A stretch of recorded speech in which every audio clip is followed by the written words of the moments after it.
Once again welcome back after a break. आगाज़ में भी मैंने आपसे जिक्र किया था कि जो थर्ड वेव कोरोना की है उस पे आज हम बात करेंगे। ये क्या वेव है, ये किस तरह से सिलसिला चलता आ रहा है और ये कब ख़त्म होगा, हम किस स्टेज पर, और ये हम इसको स्टेजेस में क्यों बात कर रहे हैं, क्या हमारे जहनों में बैठा हुआ है, क्या हमारी साइंस इसको समझ रही है, किस तरह से इसको हम मुख्तलिफ स्टेजेस में जो है वो बांटने की कोशिश कर रहे हैं, और क्या वाकई ये कोई एक फ़ौज है जो एक एक करके अपना बंदा जो है वो भेज रही है, अपने वायरस को भेज रही है, जिसकी अलग किस्म की शक्ल है, अलग किस्म से ये अटैक कर रहा है, और वर्स्ट से वर्स्ट हालात हमारे होते चले जा रहे हैं मुख्तलिफ वेव्स के साथ साथ, क्योंकि जो पहली लेयर थी उसके बाद सेकेंड, फिर थर्ड, अब और कितनी आनी है, इन पे हम आज बात करेंगे। सेकेंडली टेक्नोलॉजीज़ जो है वो किस तरह की हैं। हम जाहिर सी बात है कि अब उस वर्ल्ड में आ चुके हैं जो डिजिटलाइज हो चुकी है, जो मॉडर्न हो चुकी है। मुख्तलिफ़ किस्म की अगर कोई भी टेक्नोलॉजी आती है तो हम उससे अवेयर होते हैं या उससे आशना हो जाते हैं बहुत जल्दी। ये नहीं है कि बड़े हैरान कुन हो जाएं कि हाय ये कैसे हो गया, ऐसा कैसे हो सकता है। तो साइंस ने जिस तरह से तरक्की की है, हमारे जहनों ने भी देखा जाए तो वैसे ही तरक्की कर ली है। तो इन सारी चीज़ों को आज डिस्कस करने के लिए हमने जो हमारे मेहमान को यहाँ पर दावत दी है उनके बारे में मैं बताती चलूँ। अक्सर हम उनसे इन हवालों से जब जवाब लेते हैं बड़े ऑथेंटिक होते हैं, और जिस अंदाज़ में वो हमें समझाते हैं हमें सुकून मिलता है, रिलैक्सेशन मिल जाती है कि ये ख़तरे की बात नहीं है, बस हम अपनी ज़िम्मेदारियों को अगर सही तरीके से निभा लेंगे, SOPs फॉलो कर लेंगे तो कोई भी चीज़ डेंजरस नहीं हो सकती और हमें परेशान ज़्यादा देर नहीं कर सकेगी। मैं आपको बताती चलूँ, he is vice chancellor for national skills university Islamabad, vice chairman national technology council of Pakistan. तो आइए वेलकम करते हैं, हमारे साथ यहाँ पे मौजूद हैं प्रोफेसर मोहम्मद मुख्तार साहब। अस्सलाम वालेकुम जी। वालेकुम सलाम। कैसे हैं सर? बहुत मेहरबानी जी। बेहद शुक्रिया कि आप तशरीफ़ लेकर आए।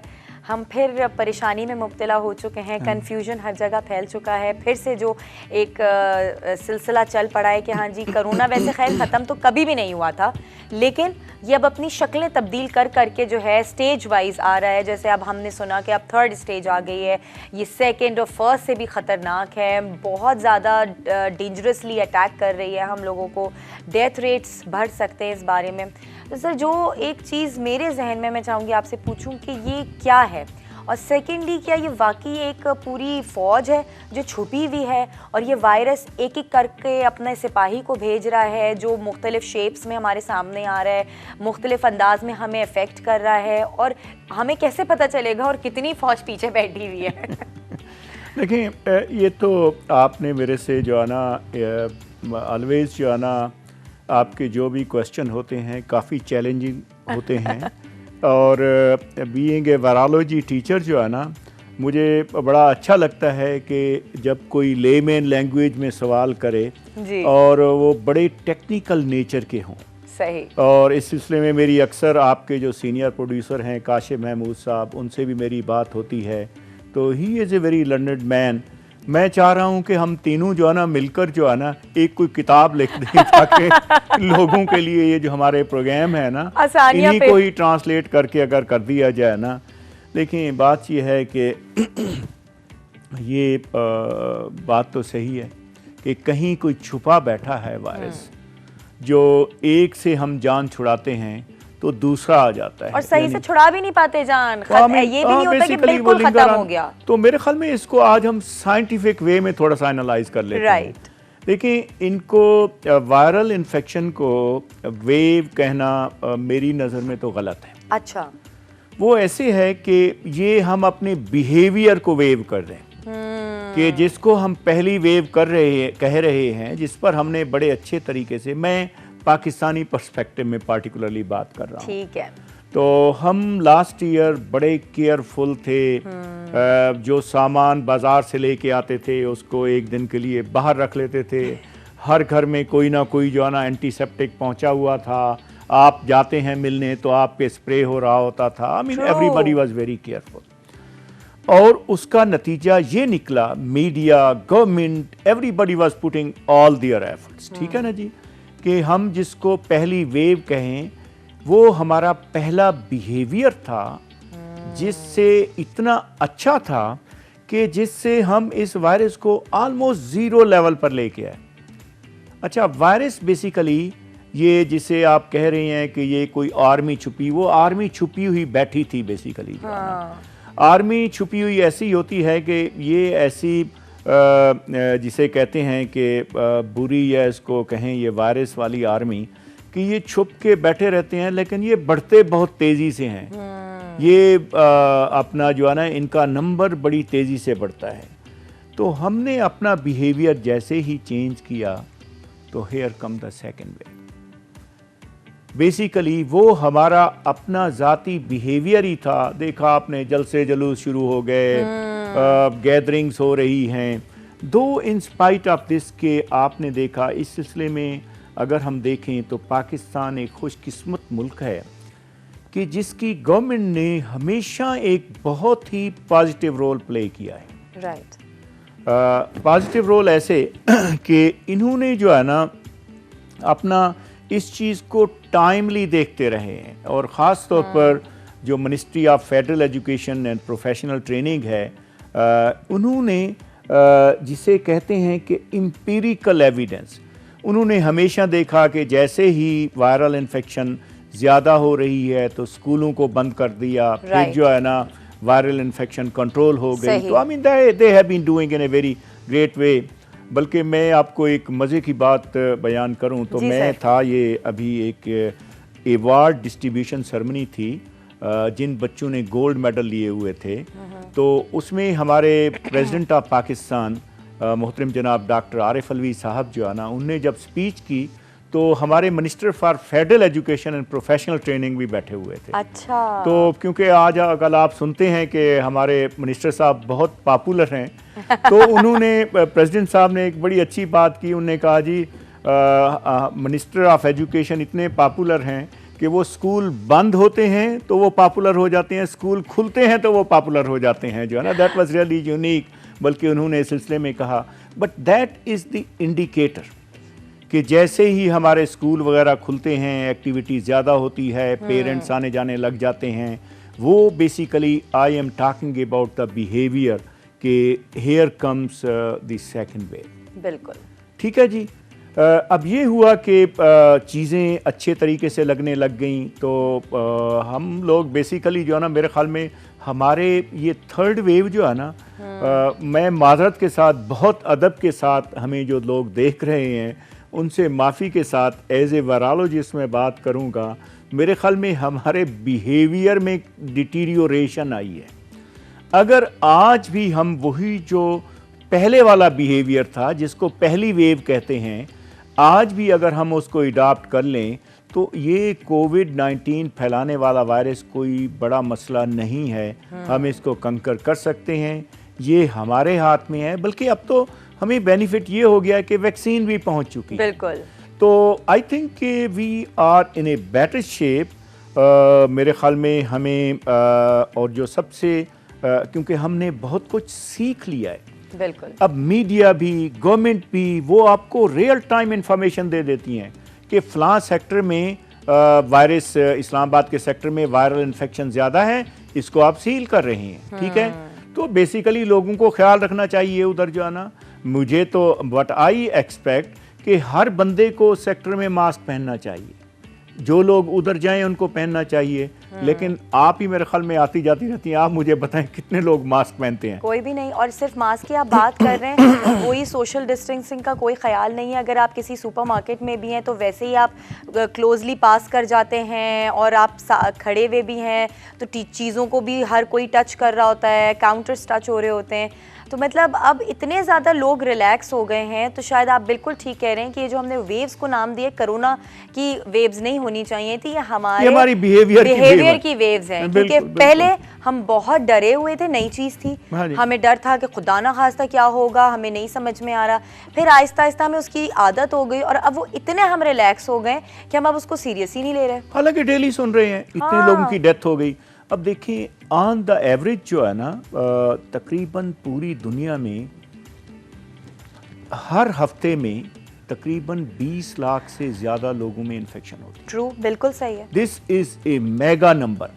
पाकिस्तान को अगर उसके मुकाबले में देखा जाए तो पाकिस्तान पे अल्लाह का करम है, लेकिन इस करम को जो है ना, हम थोड़ा सा जो है ना इसको सही तरीके से मेरे ख्याल में जो है ना, मेरे ख्याल में दुआ भी करनी चाहिए। ये रजब, शाबान, रमज़ान, ये मुबारक महीने हैं, इनमें हमें जो है ना दुआ के साथ साथ जो है ना हमें दवा भी करनी चाहिए, और सही। वो दवा जो है ना मेरे ख्याल में इस फेस मास्क से सस्ती और आसान बहुत आसान है, बहुत आसान है जो है ना, इसमें जो है ना इसके- तो हमें उन लेवल पर सही। जाना होगा। अच्छा सर, एक और चीज़ मैं आपसे जानना चाहूँगी। पहले हमने सुना कि जी ये वायरस फलाना चाइना से आया, अब सुनने में आ रहा है कि ये जी इंग्लैंड की कोई वेव है जो आ रही है। तो ये क्या किस तरह का कोई सिस्टम है जो मुख्तलिफ शहर जो है वो ट्रांसफ़र कर रहे हैं, या कोई ऐसी लहर है जो हवाओं के अंदर के ज़रिए जो है वो वायरस को लेकर हर दूसरी जगह से हमारी तरफ आ रही है, और इतनी इंटेंसिटी हर जगह के हिसाब से इतनी मुख्तलिफ क्यों है? अब जो कह रहे हैं कि जी इंग्लैंड से आई है, ये तो बहुत ही ख़तरनाक है।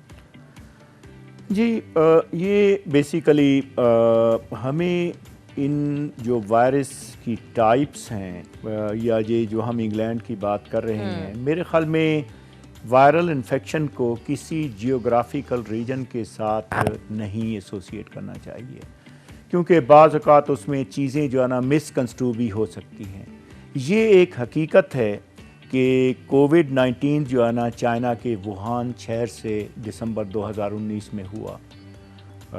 काश जो है ना काश उस वक्त इस चीज़ का सही पता चल जाता। बिल्कुल। तो अगर पहले ही हफ्ते में वर्ल्ड हेल्थ ऑर्गेनाइजेशन और दूसरी ऑर्गेनाइजेशन सही मेयर अडॉप्ट कर लेते तो ये वायरस कहीं नहीं जाता। नहीं जाता। अब हमारी ये पाकिस्तान की नहीं बल्कि ये पूरी दुनिया की मैं बदकिस्मती का लफ्ज़ तो नहीं इस्तेमाल करूँगा, लेकिन ये पूरी दुनिया के लिए एक चैलेंज है कि हम एक ऐसी दुनिया में रहते हैं जहाँ पे जहाज़ आपको इधर से लेके 6 घंटे बाद आपको जो है ना यूके में ले जाएगा और शाम को आप वापस आ सकते हैं।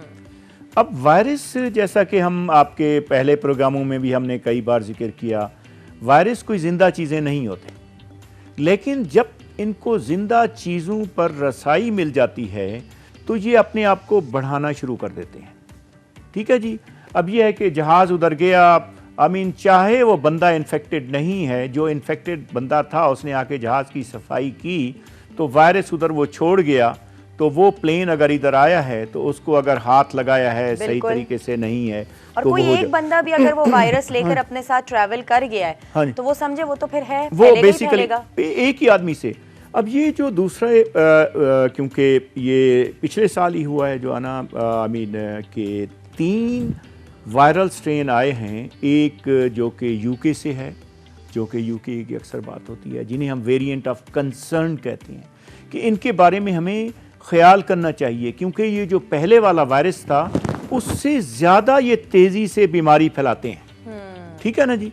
अब इसमें एक यूके का है, एक अफ्रीका का है, और एक मेरे ख्याल में ब्राज़ील और जापान दोनों मुल्कों में जो है ना ये हुआ जो है ना। अब देखें, हमारे यहाँ इतने बहुत ज़्यादा रिसोर्सेज नहीं हैं, क्योंकि वायरस का पता चलाने के लिए कि इसका, जैसे वायरस का माँ बाप तो नहीं होता, लेकिन मैं वायरोलॉजिस्ट हूँ, अगर मेरे पास सिस्टम हो ना तो मैं आपको बता सकता हूँ ये वायरस कहाँ से आया है। वो कहते हैं वायरस के सीक्वेंस कर देना उसके विरासती मादे को।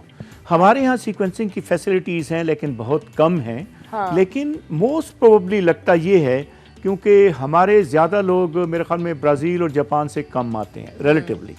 अफ्रीका में भी हमारा आना जाना कम है, लेकिन यूके में तो बहुत फैमिलीज़ हैं जो है ना जो डेली बेसिस पर आती जाती रहती हैं। तो ये बेसिकली लॉजिकल थिंकिंग यही है कि ये आजकल जो वायरस स्ट्रेन जिसको जो हमारे मुल्क में बड़ी तेज़ी से फैल रहा है और पहले वाले से उसकी ज़्यादा फैलने की कुव्वत है, ये पॉसिबली ये वही है जो यूके में ओरिजिनेट हुआ।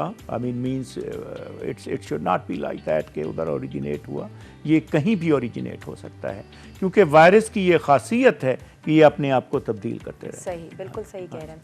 अच्छा सर, इसी के साथ ज़रूर मैं आप चाहूँगी कि आप एक ऐसा मैसेज हमारे लोगों को दें जो इसको सीरियस नहीं समझ रहे, जो ये समझते हैं कि कोरोना एग्जिस्ट ही नहीं करता, और मजाक लेते हैं इस चीज़ को, जानते बूझते हुए भी अनजान बनने की कोशिश करते हैं कि जी हम ये दोहरकम बर्दाश्त नहीं कर सकते, ये लॉकडाउन हमें समझ नहीं आता, रेस्टोरेंट्स क्यों बंद कर दिए गए, हमारी सोशल गैदरिंग्स क्यों ख़त्म हो गई। उस चीज़ को वो जो है ना रिग्रेट कर रहे होते हैं कि हमारी ये चीज़ें बंद हो गई हैं, ख़त्म हो गई जस्ट बिकॉज ऑफ कोरोना, और कोरोना एग्जिस्ट ही नहीं करता, तो फिर हम क्यों इन सारी चीज़ों को फॉलो करें। तो मैं चाहती हूँ कि उस नॉन सीरियस लोगों को आपको एक मैसेज ज़रूर दें।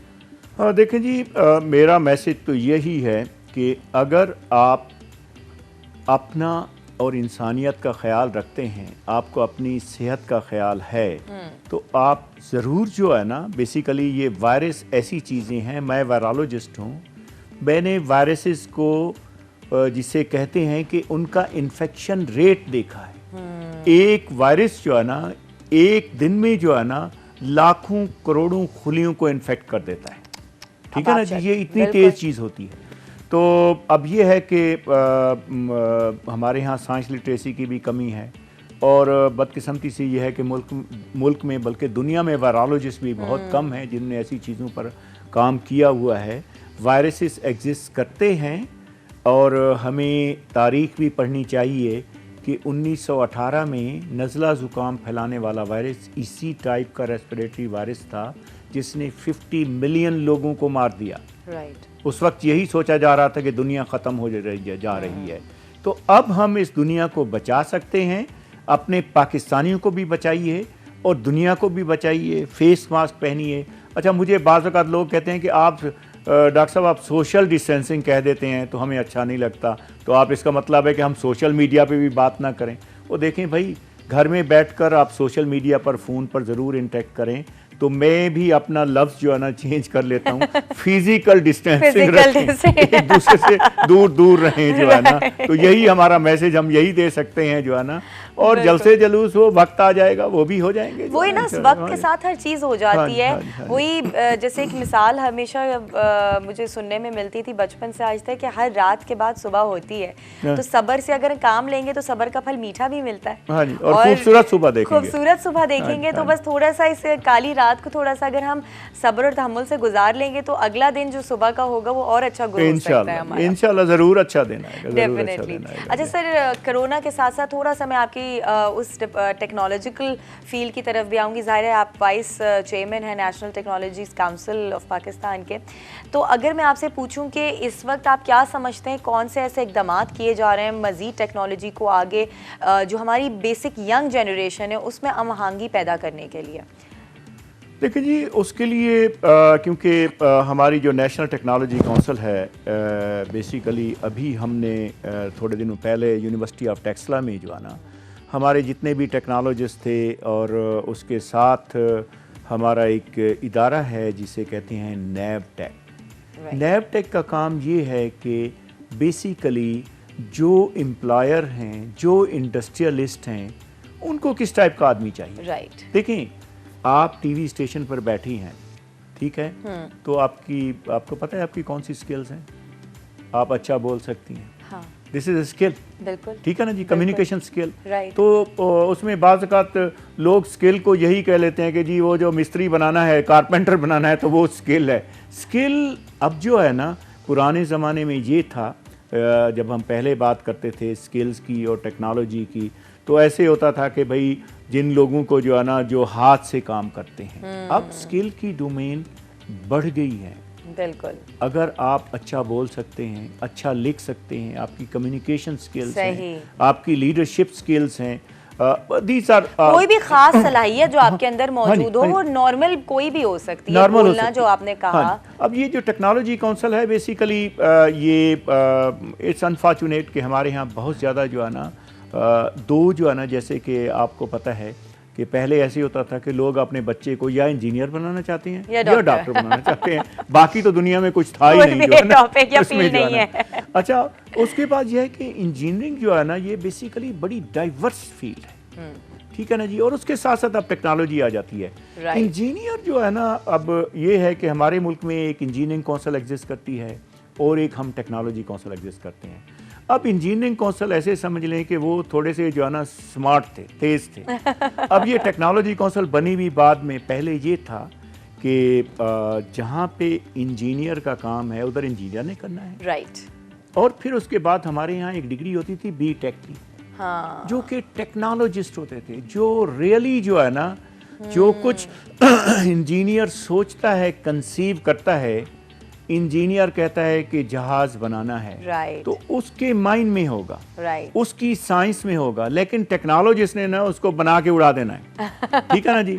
अब Right. हुआ ये कि हम वो जो सोच और विचार वाले लोग हैं, उनके लिए तो हमारे सिस्टम में एग्जिस्ट करता है, उनके लिए अच्छी मुलाजमतें हैं, लेकिन टेक्नोलॉजिस्ट जो है ना, वो भाई तुम अभी इंतज़ार करो, क्योंकि तुम्हारी टेक्नोलॉजी, ये हम टेक्नोलॉजी काउंसिल हैं, तो अभी हमारी काउंसिल ये एफर्ट कर रही है कि ये जो हमारे टेक्नोलॉजिस्ट हैं, क्योंकि दुनिया ने टेक्नोलॉजी से चलना है, जो अब आने वाला आगे वक्त आ रहा है वो यही है। देखें जी, आप डिजिटल मीडिया है, सोशल मीडिया है, आप देखें जो है ना, अब ड्राइवरलेस कार आने वाली है।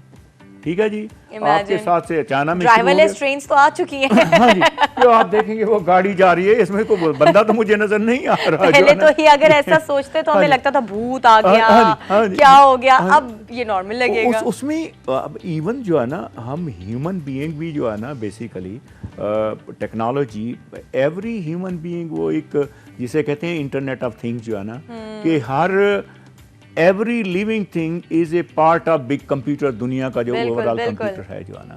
तो इस टेक्नोलॉजी के लिए हमें अब वो उस इंजीनियरिंग वाली दुनिया से, टेक्नोलॉजी वाली दुनिया से निकलना होगा, तो हमें मेरे ख्याल में चीज़ों को इंटीग्रेट करना होगा।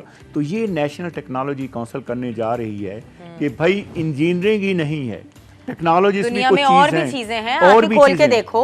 इनको भी जगह दो, इनको भी जैसे इंजीनियर को जॉब्स मिलती हैं अच्छी, क्योंकि वो भी 16 साल की डिग्री करके आ रहे, 16 साल लगा के आ रहे होते हैं। ये हमारे टेक्नोलॉजिस्ट बेटे बेटियां भी वैसे ही जो है ना, तो this is what we are doing. सही।